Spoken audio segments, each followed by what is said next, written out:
Hey, powerful ones, and welcome to the Power Plan with Tashara. I am here to educate, encourage, and edify you on your life's journey. Today, we are going to discuss how to make a difficult decision. Join me. Thank you so much for joining me today. So before we get started, don't forget to hit the subscribe button. I'd love for you to not only become a subscriber, but when you hit that bell notification as well, you will be notified every time I drop a new video. So I appreciate you joining me today on the Power Plan. So on today's show, we are going to talk about how to make a difficult decision.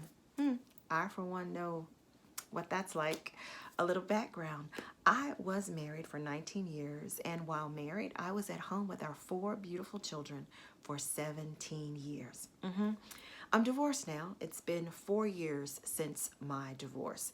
And when I tell you I have learned so much about myself, I know I've gone on a journey of self-discovery throughout this process.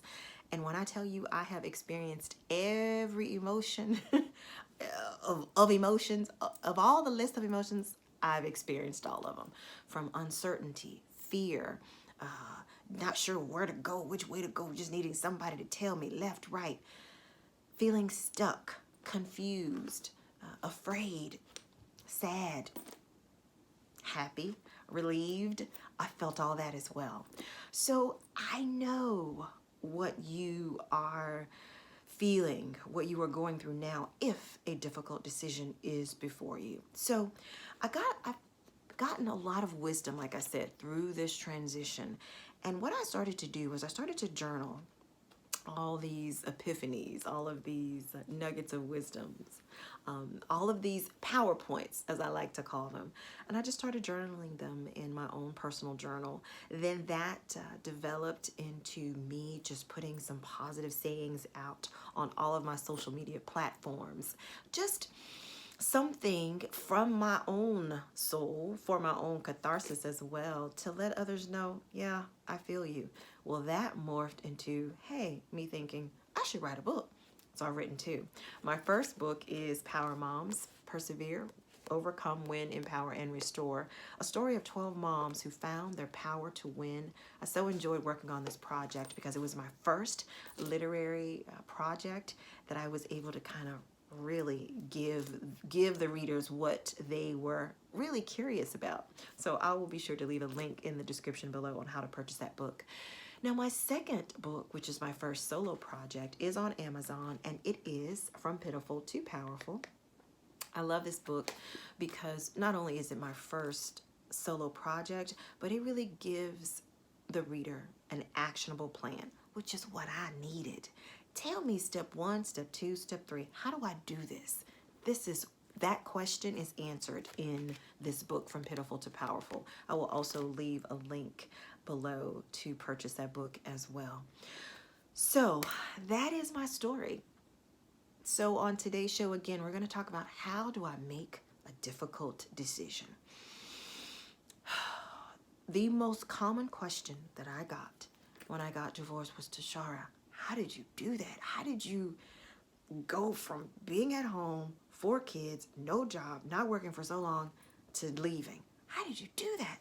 Some days I look back and go, girl, I have no idea. But let me unpack for you my process in making a difficult decision. Now, let me tell you up front, this is not a how to divorce your mate video.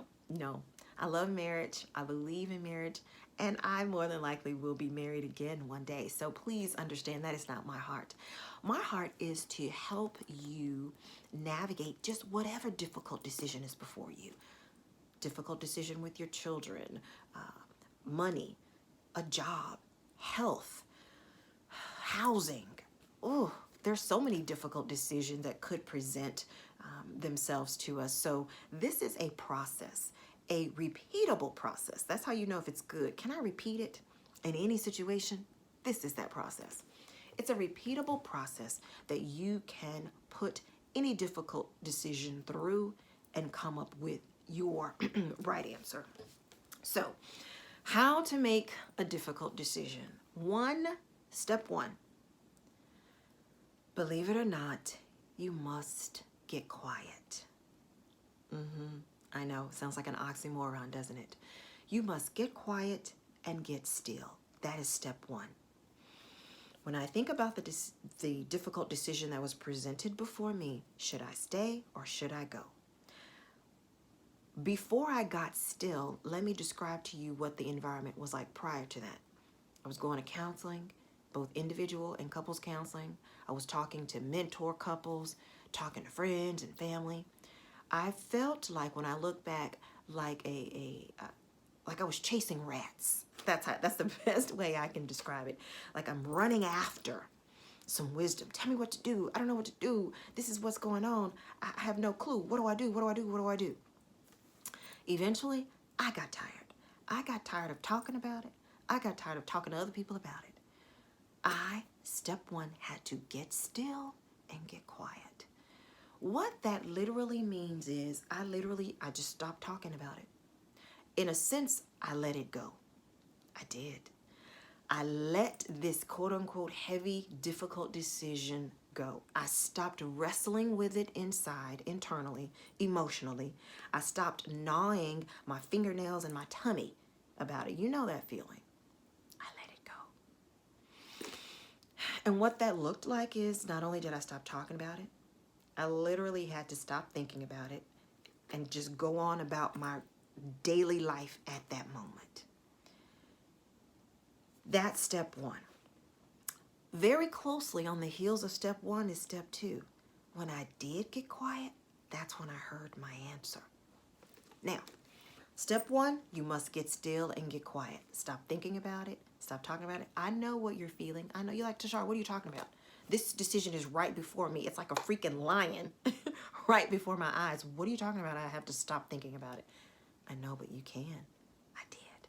I want you to just go about your regular, everyday life, taking kids to school, going to work, being focused on the task at hand. Just give it a rest for a minute. Two, very closely on the heels of step one will come step two. Your answer will come to you. I know you think, Tashara, now you're just talking. Trust me, your answer will come to you. And let me share with you my experience. When I did let it go, and I didn't have to let it go for long, maybe a week, you decide your own timetable. What I heard from within me were really questions, okay? And these were the questions that came from within my own spirit. Tashara, what do you choose? Okay, you know what's going on in this marriage, okay? We're done talking to Amy, John, Bob, everybody about it, okay?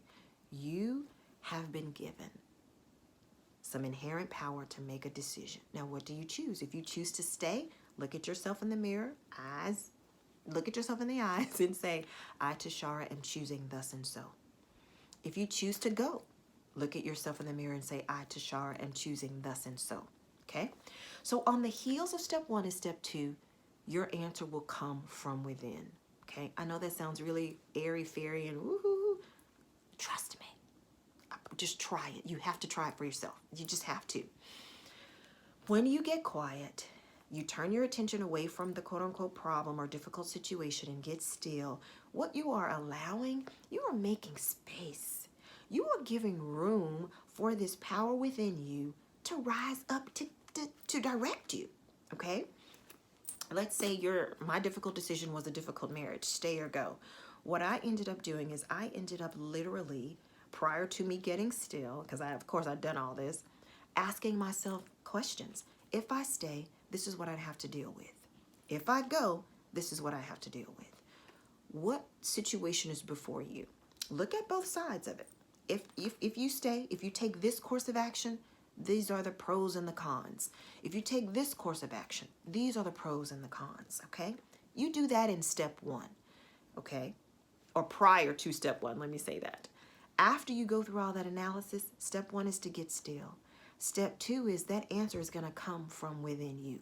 And it really just boils down to a decision. Make a choice. If you choose to stay in a difficult marriage, or if you choose to go with this job that is in California, that's fine. One of the things you have to give yourself practice in is listening to this internal guidance system that we have, okay? You can call it whatever you want. I like to call it not only my internal guidance system, Holy Spirit. You can call it that. You can call it your inner being. Call it whatever you want. But know that we have been given a software, an internal software to give us guidance. And that's actually an affirmation that I say every day. I'm always guided. I always know what to do, okay?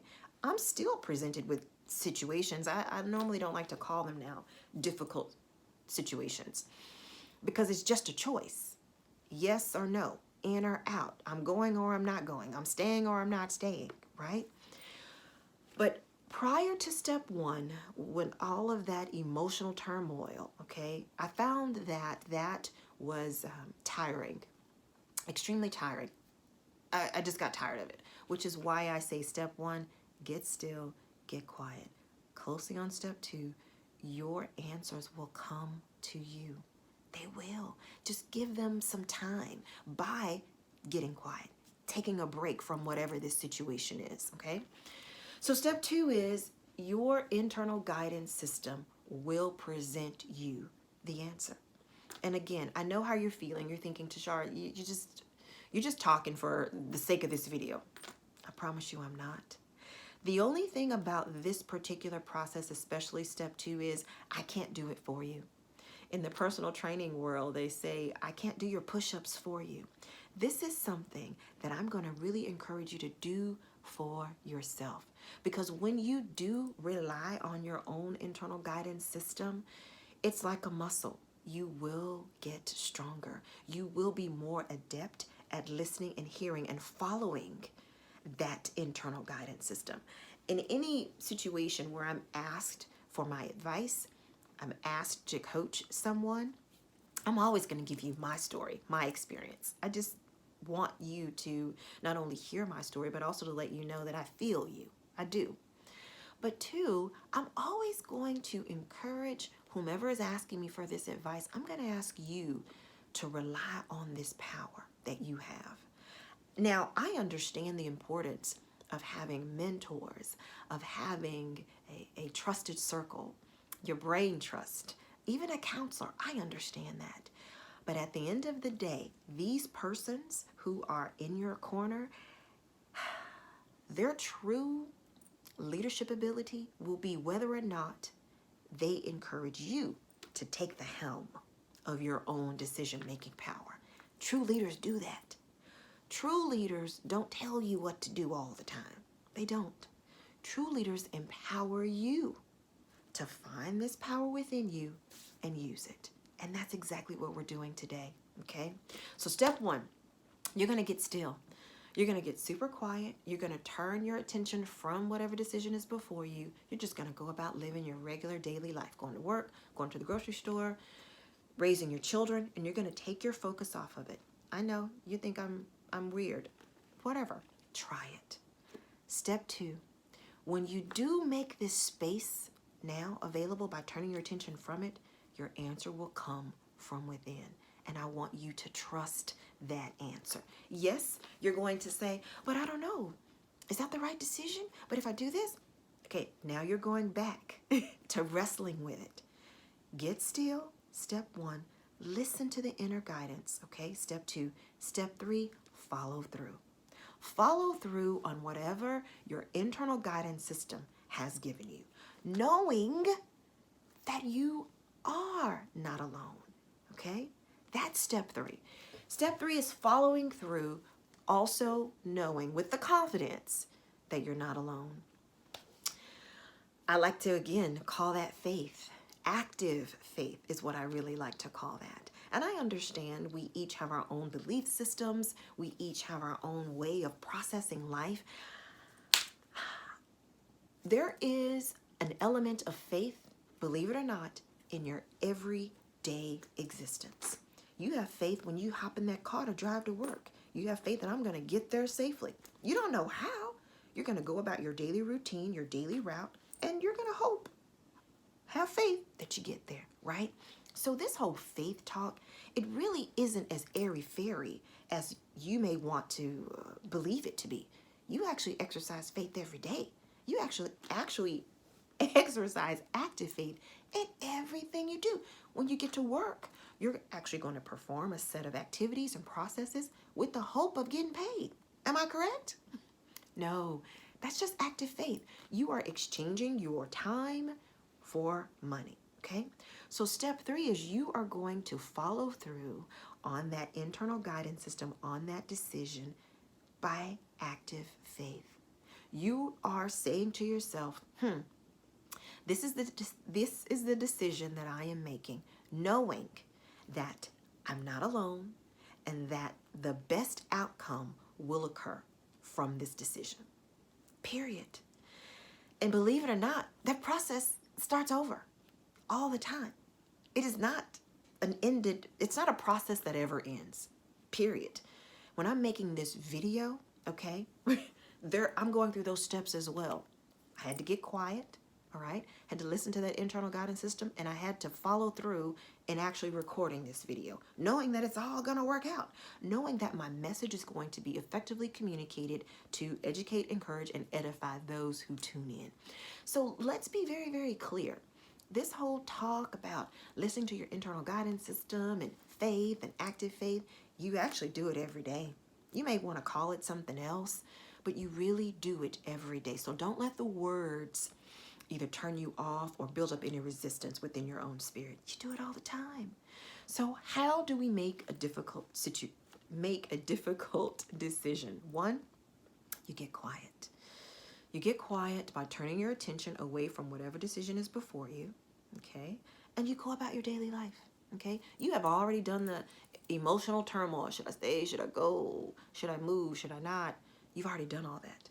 Give it a rest. Get quiet. 2, very closely on the heels of step 1, your answer will come to you. Believe me. I can't do it for you, though. You've got to try it for yourself.